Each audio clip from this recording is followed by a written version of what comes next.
Welcome जी welcome. आपका मेरे channel पर बहुत बहुत स्वागत है। जैसे कि आप जानते होंगे मेरा नाम है साक्षर, मैं आपको यहाँ पर सोशल साइंस पढ़ाती हूँ, वो भी हिंदी मीडियम में। और फिलहाल हमने इस चैनल पे फ्रेंच रेवोल्यूशन कंप्लीट कर दिया, यानी कि उसको खत्म कर दिया है, उसका टाटा बाय बाय कर दिया है हमने, ठीक है। और वो उसकी जो जितनी भी यूनिट है ना वो मैंने इस चैनल पे अवेलेबल है, आप उसको भी जरूर देखिएगा एक बार। और क्या कहते हैं, मैं इस चैनल पे यूनिट वाइज पढ़ाती हूँ। वैसे ही जो आपका मिड टर्म में सेकंड चैप्टर जो हिस्ट्री का आने वाला है वो है आधुनिक विश्व में चरवाहे। ये चैप्टर नंबर 5 है और जिसकी आज हम इस वीडियो में यूनिट 1 कंप्लीट करने वाली हूँ। मैं यूनिट वाइज करती हूँ, वैसे इसकी 3 यूनिट है मेरे ख्याल से, बट जो लास्ट वाली यूनिट है ना थोड़ी बड़ी है। अगर हो पाया तो मैं एक वीडियो में लेके आ जाऊंगी, नहीं तो वरना तो 2 वीडियो बना दूंगी, तो थोड़ी बड़ी है कोई बात नहीं। चलो, अगर मेरी आवाज़ थोड़ी क्या कहते हैं अजीब लग रही हो जो पहले से देखता है ये वीडियो, तो मैं बता दूं कि मेरा गला ना बहुत बुरी तरीके से बैठ गया है। लोगों को क्या कहते हैं कोल्ड कफ वगैरह क्या कहते हैं सर्दियों में ज़्यादा होता है, मुझे गर्मियों में होता है। पता नहीं क्यों पहले यूनिवर्स चल रहा है मेरा। चलो कोई बात नहीं, हम ऑन दी टॉपिक आते हैं। जैसे कि मैंने बोला इतिहास का आधुनिक विश्व में चरवाहे यूनिट नंबर 1 आज हम कंप्लीट करने वाले हैं। वैसे ही आज इसके बारे में हम पढ़ते हैं। इसकी हेडिंग क्या है, घूमते चरवाहे और उनकी आवाजाही। पहाड़ों के जो चरवाहे हैं उनके बारे में बात कर रहे हैं यहाँ पे। चरवाहे और चरगाहों में पहले मैं फर्क बता देती हूँ। चरवाहे जैसे कि एग्जाम्पल देखो, बताओ एक कंपनी है, उसका एक मालिक होगा, उसके अंडर बहुत सारे काम कर रहे हैं और उसका एक मालिक होगा। तो उसी तरीके से एक इंसान है जिसके अंडर बहुत सारे क्या कहते हैं जानवर हैं, पशु वगैरह हैं, ठीक है, और उसका वो मालिक है, तो उसको कहेंगे चरवाहे, ठीक है, वो चरवाहे हैं। और चरगाहे क्या है, जहाँ पे उसके पशु जाके खाना खा रहे हैं, मतलब कहते हैं ना मेरी गाय वहाँ पे चर रही है, मतलब वो खा रही है, घास खा रही है, वहाँ पे घास खा रही है, जो झाड़ी वगैरह वो खा रही है, तो वहाँ पे खा रही है ना वो, तो उस जगह को, उस मैदान को हम क्या कहते हैं, चरवाहे, वो चरगाहे, ठीक है। चरगाहे और चरवाहे में मेरे ख्याल से आप अंतर समझ गए होंगे। अब हम आगे बढ़ते हैं, क्योंकि इन दो शब्दों में कंफ्यूजन बहुत ज्यादा होती है लोगों को। हम आगे बढ़ते हैं, पहाड़ों के पहले चरगाहों के बारे में पढ़ते हैं, मतलब समुदाय, कुछ समुदाय के बारे में पढ़ते हैं। यहाँ पे 2 है, ठीक है। जम्मू और कश्मीर में गुजर बकरवाल समूह के लोग भेड़ बकरियों के बड़े बड़े रेवड़ रखते थे। मतलब जो गुजर बकरवाल के लोग हैं वो क्या कहते हैं बड़े बड़े झुंड रखते थे अपने पास, किसके, भेड़ और बकरियों के, ठीक है। कौन गुजर बकरवाल नाम याद रखना। उसके बाद यह जो वह यहाँ 19वीं सदी में आए थे। मतलब जो ये लोग के समुदाय के जो लोग हैं वो इंडिया में 19वीं सदी में आए थे, उत्तर क्योंकि जम्मू कश्मीर में उत्तर में जम्मू कश्मीर, इसलिए तो 19वीं सदी में आए थे और यहीं के होकर रह गए, ठीक है। उसके बाद हम पढ़ते हैं कि चरवाहों की एक चीज आपको याद बता दूं कि वो एक जगह से दूसरी जगह मतलब जाते रहते हैं, इसलिए हेडिंग में घूमते चरवाहे और उनकी आवाज है, ठीक है। जैसे कि सर्दियों में उस जगह जाना, गर्मियों में उनका यही होता है, 2-3 ही रूटीन होंगे। जैसे कि सर्दियों में उस जगह जाना, गर्मियों में इस जगह आना, या फिर बरसात में उस जगह, ये 3 ही होंगे बस, ठीक है। उसके बाद हम पढ़ते हैं कि चरवाहे सर्दी गर्मी के हिसाब से विभिन्न चरगाहों में जाते हैं। सर्दियों में शिवालिक की निचली पहाड़ियों में पर आ जाते हैं और वहाँ की सूखी झाड़ियाँ ही उनके जानवरों का चारा होती है। इसका मतलब समझाती हूँ कि जो चरवाहे होते हैं वो क्या कहते हैं सर्दी गर्मियों के हिसाब से उनकी आवाजाही होती रहती है कि सर्दी में यहाँ वहाँ पे उनका एक फिक्स होता है कि हाँ यहाँ सर्दियों में वहाँ जाना और गर्मियों में वहाँ जाना। सबका अपने समुदाय का जो ये गुजर बकरवाल समुदाय, इसका क्या है कि जो सर्दियाँ है ना उसमें क्या करता है शिवालिक की जो निचली पहाड़ियाँ उनमें जाके ये बस जाते हैं, क्योंकि जो पहाड़ियों के ऊपर है वहाँ पे तो बर्फ जब जाएगी ना, इसलिए तो यहाँ पे आ जाए, क्योंकि हद से ज़्यादा कोई टेम्परेचर नहीं सह सकता, नहीं ज़्यादा कोई ज़्यादा सर्दी सह सकता है, ना ही गर्मी। ऐसे जो पशु होते हैं ना ही वो ज़्यादा सर्दी सह सकते हैं और नहीं गर्मी, तो इस वजह से नीचे आ जाते हैं जहाँ पे जो सूखी झाड़ी होती है वो उनके क्या कहते हैं जानवर होते हैं ना उनका चारा बनती है, ठीक है, खाने का जो है वो उनका वो होता है, ठीक है। उसके बाद हम पढ़ते हैं कि गर्मियों में क्या करते हैं। अप्रैल के आखिर तक वो उत्तर की दिशा में चल देते हैं, में जाने लगते हैं। पीर पंजाल के दरों को पार कर कश्मीर की घाटी में पहुंच जाते हैं। गर्मियां आते बर्फ पिघलते ही वहाँ हरियाली छा जाती है, वही पशुओं का चारा होती है, ठीक है। तो यहाँ पे एक तरह से जब गर्मियाँ मतलब अप्रैल की एंड तक गर्मियाँ आनी स्टार्ट हो जाती है, जैसे कि आप जानते हैं, तो एंड तक वो उत्तर की ओर चले जाते हैं, पीर पंजाल की तरफ जाने लगते हैं। उसको पार करके वो कश्मीर की घाटियों तक पहुंच जाते हैं, जहाँ पर जो बड़े बड़े पर्वत है ना, मतलब उनकी जो मतलब पहाड़ वगैरह वहाँ पे जो होती है ना उनकी बर्फ जो है वो हटने लगती है। अब हटने के बाद आपको पता होगा कितनी ज़्यादा हरियाली छा जाती है वहाँ पे, कितनी बढ़िया बढ़िया घास आती है वहाँ पे, क्योंकि वो नई घास है ना वो एकदम बढ़िया होती है। तो वो जो घास होती है अब वो जो गर्मियाँ हैं वो वहाँ पे अपने बिताते हैं। मतलब जो ये गुजर बकरवाल के समूह के लोग हैं ये गर्मियाँ कहाँ बिताते हैं, कश्मीर की घाटियों पर, ठीक है।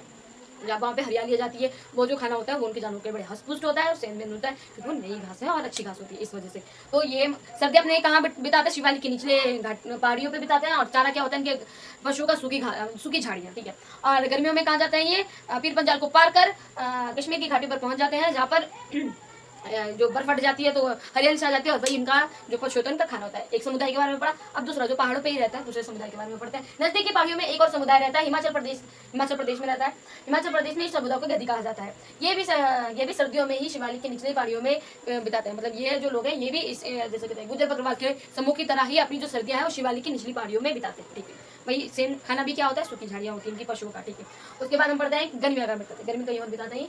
और गर्मियाँ उत्तर दिशा की और लाहौर और सीपति में बिताते हैं। ये अपनी जो गर्मियाँ हैं वो कहाँ बिता रहे हैं, लाहौर और सीपति में, ठीक है।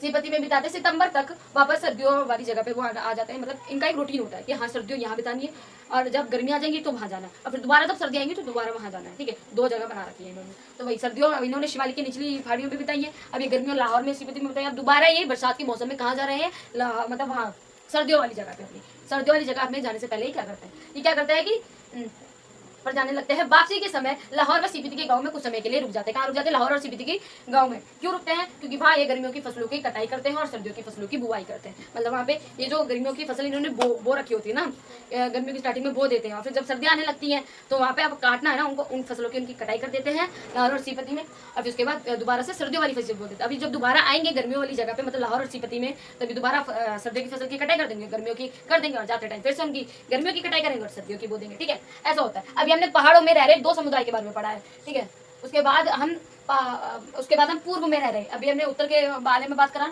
अब पूर्व के समुदाय के बारे में बात करते हैं। पूर्व के गढ़वाल और कुमाऊं के गुजर चरवाहे सर्दियों में भाबर के सूखे जंगलों की ओर जाते हैं।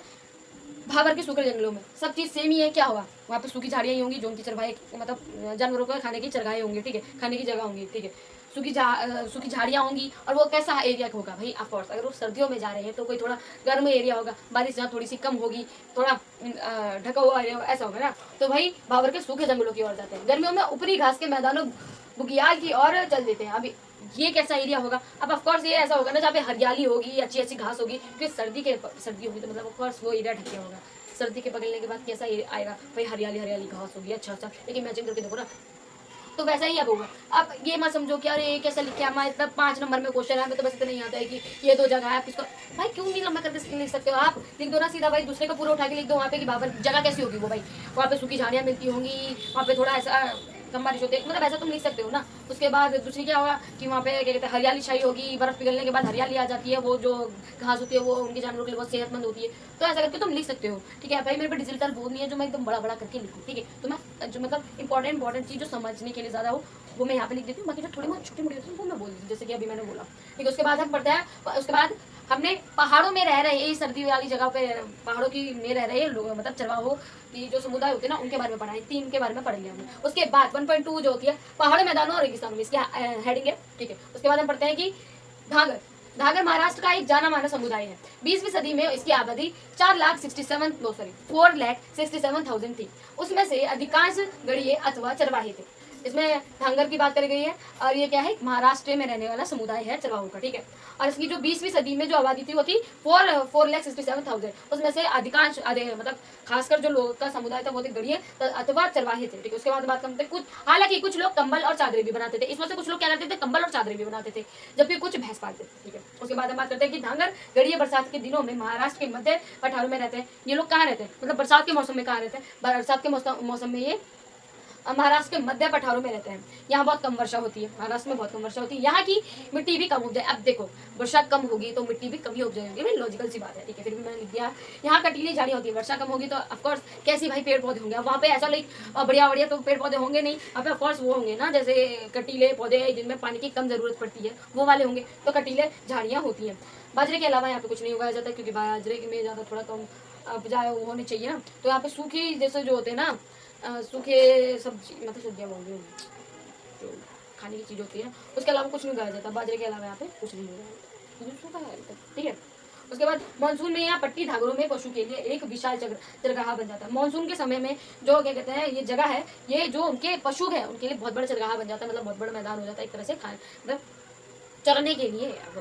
मुझे क्योंकि मैं इंग्लिश मीडियम हूँ तो मुझे ना हिंदी में थोड़ा शब्द ना कम आते हैं याद, इंग्लिश में ज़्यादा याद आते हैं। पर मैं हिंदी मीडियम में पढ़ा इसलिए मैं कोशिश करती हूँ कि मैं ज़्यादा से ज़्यादा हिंदी पढ़ूँ। तो यहाँ पे हमने बस अभी इतना पढ़ा, इसके आगे भी हम बहुत सारा है वो पढ़ाती हूँ मैं। फिर हम आगे देखते हैं चरगाह जो रेगिस्तान में चरगाहे रहते हैं उनके बारे में। अभी हमने इससे पहले थोड़ा देख लिया कि वहाँ पे कौन से समुदाय के लोग रहते थे, कितनी संख्या में थे, क्या काम करते थे। वो चादरें बनाते थे और क्या कहते हैं भैंस वगैरह वो पालते थे। और क्या कहते हैं वहाँ पे क्या कहते हैं महाराष्ट्र में वो रहते थे। ठीक है, महाराष्ट्र की बात हो रही है अभी। महाराष्ट्र में रहने वाले लोगों की वो क्या करते थे गर्मियों के उस टाइम वहाँ चले जाते महाराष्ट्र के मध्य पठारों में चले जाते थे। और फिर वहाँ पे क्या कहते हैं ज़्यादा सूखा वगैरह होने के कारण क्या कहते हैं वहाँ पे फसल भी नहीं होती, एक ही होती थी, वो भी बाजरे की होती थी, और ज़्यादा चरगाहे भी नहीं होते थे।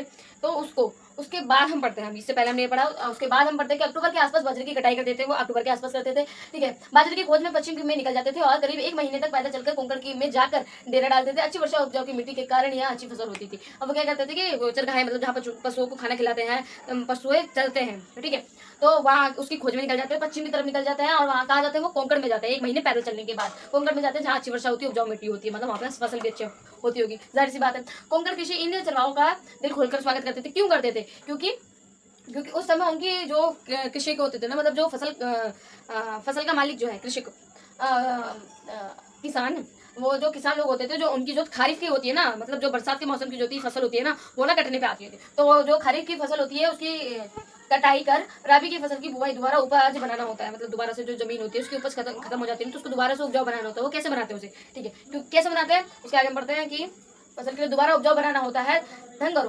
धंगरों जो के महाराष्ट्र के क्या कहते हैं, चरवाहों के समुदाय का नाम है, ठीक है। धंगरों की पशु खरीफ की फसल की कटाई के बाद खेतों में बची हुई मतलब ढूंढों का मतलब होता है कि जैसे कि जो फसल कट जाती है उसके बाद जो उनका थोड़ा बहुत पार्ट जैसे जड़ वगैरह बच जाती है, तो वो खाते हैं उसे। तो जो दिख रहा है ना, मैंने पहले बताया कि मैं शॉर्ट में डाल दूंगी। अब जो नया चैप्टर शुरू हो गया ना, इसके एंड में एक बार मैं इसकी पूरी जो 2 ब्लैक बोर्ड की फोटो है वो मैं दोबारा लास्ट में दिखा दिया करूंगी, तो मेरे को टाइम नहीं मिलता कि मैं शॉर्ट वीडियो में डालूँ, पर हाँ फ्रेंच रेवोल्यूशन की मैं शॉर्ट वीडियो में डाल दूंगी, ठीक है। वो खाते हैं जो जैसे जो जड़ वगैरह बच जाती है, वो जो खेत में बच जाती है वो उसे खाते हैं और अपने गोबर द्वारा जो मतलब वो पट्टी करते हैं ना, तो मतलब जो उनका गोबर वगैरह होते हैं ना, वो खेत को दोबारा से उपजाऊ बना देता है, ठीक है, खेतों से दोबारा उपजाऊ बना देता है। मतलब वो उनका स्वागत क्यों करते हैं? क्योंकि जो उनकी खरीफ की फसल कटती है और रबी की बुआई करनी होती है, पर उसके जो होता है उपजाऊ मिट्टी होनी चाहिए, तो इसलिए जो उनके जानवर होते हैं ना, वो अपने उनके खेतों में छोड़ देते हैं और जो बचा कुछ माल होता है मतलब फसल कटने के बाद वो उसे खा लेते हैं और अपने गोबर मतलब वो पट्टी करते हैं ना, तो उससे जो गोबर होता है ना, वो उससे उनका जो खेत होता है दोबारा उपजाऊ हो जाता है, ठीक है। इसके बाद हम पढ़ते हैं कि कोंकण किसान डंगरों को चावल भी देते हैं, क्योंकि जहाँ वो रहता है वहाँ पे उस चीज़ की कमी होती है, क्योंकि चावल को ना बहुत ज़्यादा पानी देना पड़ता है और वहाँ पे तो ऑफकोर्स सूखा पड़ा होता है, वहाँ पे उस जो मतलब अनाज उसकी कमी होगी, तो वही चीज़ यहाँ पे लिखी हुई है। उसके बाद मानसून की वर्षा शुरू होते ही डंगर कोकर और तटीय क्षेत्रों को छोड़ देते हैं, क्योंकि बेहद गीली मानसूनी हालत को क्या कहते हैं, जो बकरियां वगैरह होती है ना, भेड़ वगैरह होती है, वो उसे बर्दाश्त नहीं कर पाती, ठीक है। ये जो चीज़ है ना वो इधर की है, ठीक है, नहीं आ पाई तो मैंने इधर लिख दी थी। उसके हम आगे बढ़ते हैं, मतलब अभी हमने महाराष्ट्र वाले जो लोग हैं ना उनके बारे में पता। अब हम कर्नाटका और आंध्र प्रदेश के बारे में पढ़ते हैं। जो कर्नाटका और आंध्र प्रदेश में भी सूखे मध्य पठार घास के पठारों में अड़े पड़े हैं, मतलब जो ये जगह है वहाँ पे जो मवेशियों, भेड़ बकरियों और गड़ियों का बसेरा रहता है। मतलब ये जो जगह है ना, मध्य प्रदेश के पठार घास और पत्थरों से अड़े हुए, मतलब वहाँ पे बहुत सारे घास और पत्थर है। इस जगह पे जो मवेशियों, भेड़ बकरियां हैं और गड़ियों का ज्यादातर बसेरा है वहाँ पे। यह गोला समुदाय के चरवाहे गाय भैंस पालते हैं, जबकि कुरमा और कुरबा समुदाय के जो लोग हैं वो भेड़ बकरियां पालते हैं। यहाँ पे 2 समुदाय के लोग हैं, एक तो गोला जो कि गाय भैंस पालते हैं, दूसरा कुरमा और कुरबा जो कि भेड़ बकरियां पालते हैं, ठीक है। उसके बाद हम यहाँ पढ़ते हैं कि ये लोग जो है ना हाथ से कंबल बनाते हैं और बेचते हैं, ठीक है। ये लोग जो है हाथ से कंबल बनाकर बेचते हैं। ये लोग वनों और छोटे छोटे खेतों के नजदीक में रहते हैं। वे अपने जानवरों की देखभाल के साथ साथ छोटे मोटे काम भी करते रहते हैं, मतलब चरवाहों के काम के साथ साथ छोटे मोटे काम भी कर लेना, ठीक है, ये छोटे मोटे काम भी कर लेना, ये 2 साइडेड काम कर रहे हैं। उसके बाद पहाड़ी चरवाहों में जो पहाड़ी चरवाहे जैसे कश्मीर में जो लोग रहते हैं वो क्या करते हैं, सर्दियों और गर्मियों के हिसाब से अपनी जगह बदलते हैं। सर्दियों में शिवालिक के नीचे चले जाना है और गर्मियों में पहाड़ों के ऊपर आ जाना है, ठीक है। तो उसके उलट ये लोग हैं, ये क्या करते हैं, अपना जो चेंज करते हैं ना समय इधर उधर जगह जाने का, वो बरसात है और सूखे के टाइम पे। तो पहाड़ी चरवाहों के उलट ये चरवाहे अपना स्थान बरसात और सूखे मौसम के आधार पर बदलते हैं। सूखे में तटीय क्षेत्रों की तरफ जाते हैं और बरसात में सूखे पठारी क्षेत्रों में आ जाते हैं, ठीक है। इसमें आप हमने कर्नाटक और आंध्र प्रदेश के बारे में पढ़ा। अब उसके आगे हम बंजारों के बारे में पढ़ते हैं। और ये लोग रहते हैं उत्तर प्रदेश, पंजाब, मध्य प्रदेश और महाराष्ट्र के कई क्षेत्रों में रहते हैं। ये लोग बहुत दूर तक चलकर जाते हैं और रास्ते में अनाज और चारों के बदले खेत जोतने वाले पशुओं को दे देते हैं या अन्य चीज देते हैं। वह हमेशा अच्छे जलवायु की खोज में रहते हैं। ये लोग क्या करते हैं, ये जो लोग हैं उत्तर प्रदेश, पंजाब और मध्य प्रदेश और महाराष्ट्र के कई क्षेत्रों में रहते हैं, ठीक है। और ये लोग जो है ना बहुत दूर दूर तक का सफर तय करते हैं और बीच में क्या करते हैं, जैसे अनाज और चारे के लिए ना ये लोग क्या करते हैं, जैसे जो किसान लोग होते हैं ना उन्हें या फिर अपने जानवर दे देते हैं या फिर कोई और चीज देके उनसे क्या कहते हैं अनाज और चरगाहे वो चारे वगैरह ले लेते हैं। और ये क्या कहते हैं, ये लोग हमेशा लाइक बहुत दूर दूर तक चीजों घूमते हैं, मतलब जाते हैं। क्यों जाते हैं, ताकि बड़े अच्छे अच्छे चरगाहों को ढूंढने के लिए, मतलब जहाँ पे अपने पशुओं को चरा सके, अच्छे अच्छे चारे की जगह ढूंढने के लिए, ठीक है। उसके बाद हम रायका के बारे में पढ़ते हैं। ये लोग कहाँ रहते हैं, राजस्थान का एक समूह है। यहाँ वर्षा बहुत कम होती है, मतलब देखो राजस्थान में वर्षा कम हो रही होगी। वर्षा कम है तो मतलब जमीन की उपज कम होगी, उपज कम है तो उसका मतलब फसल भी खराब होगी, फसल वहाँ पे नहीं होती होगी। तो इसी वजह से राजस्थान के जो लोग हैं बाड़मेर, जैसलमेर, जोधपुर और बीकानेर के रायका अपने बीकानेर के रायका में अपने गांव में रहते हैं, मतलब जो रायका के लोग हैं ये बाड़मेर, जैसलमेर, जोधपुर और बीकानेर के गांव में ही रहते हैं, क्योंकि यहाँ पे ही इनको ज़्यादा अच्छे से चारा मिलता है, उपलब्ध होता है, कहीं नहीं होता है। अक्टूबर आता है यहाँ पे भी चारा सूखा पड़ जाता है, तो ये कहाँ जाता है, अक्टूबर के बाद ये अच्छे नए चरगाहों की खोज में निकल जाता है, और बरसात के टाइम दोबारा ये यहाँ पे वापस आ जाते हैं। अब उसके बाद एक मतलब यहाँ पे लोग क्या पालते हैं, वो एक वर्ग है वो ऊँट पालता है, और दूसरा वर्ग है वो भेड़ बकरियाँ पालता है। और यहीं पे हमारी ये पूरी यूनिट खत्म हो जाती है। इसके बाद सेकंड यूनिट आएगी, और फिर थर्ड थोड़ी बार ये तो शायद मैं 2 में लेके आऊँ, नहीं तो ना एक में लेने की कोशिश करूंगी, ठीक है। और यहाँ पे हमारे मतलब सॉरी ये यूनिट यहाँ पे खत्म हो जाती है। और अगर ये इस वीडियो ने आपकी थोड़ी भी हेल्प करी हो, थोड़ी भी समझने में थोड़ी भी मदद आई हो, कुछ भी हेल्प करी हो, तो उसके लिए इस वीडियो को लाइक और सब्सक्राइब और शेयर करना ना भूलिएगा। अपने और भी दोस्तों को शेयर करा करो कि लाइक कोई पढ़ा रहा है, अगर आपको ये अच्छा लग रहा है, आपको ऐसा लग रहा है कि मैं अच्छे से समझा रही हूँ, आपको कुछ समझ में आ रहा है। और वैसे मैंने इंपॉर्टेंट क्वेश्चन बताना बोल के वही सब चीज़ है कि लाइक किसी की एक के बारे में पूछ लेंगे तो आप वही बता सकते हो, और अगर कुछ याद ना रहा हो तो पीछे वाले से लिंक करके रख दिया करो, क्योंकि सारे चरगाव का काम एक ही जैसा है, बस इधर के थोड़ा का अलग है कि जैसे साथ साथ 2 काम कर रहे हैं, यहाँ के लोग 2 काम करते हैं एक साथ, जैसे कृषि भी करते हैं और चरगाव का भी काम करते हैं, ये जो रायका लोग होते हैं।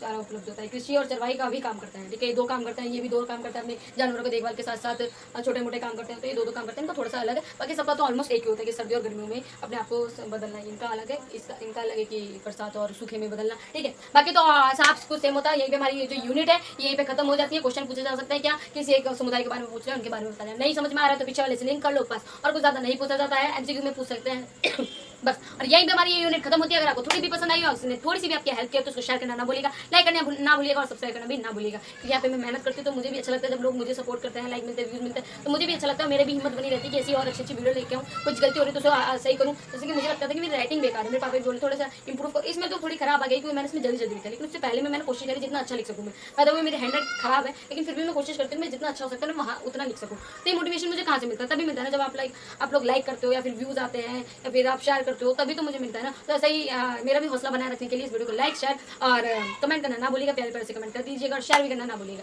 तब तक के लिए टाटा बाय बाय, ऐसी वीडियो आपके लिए लाते हैं।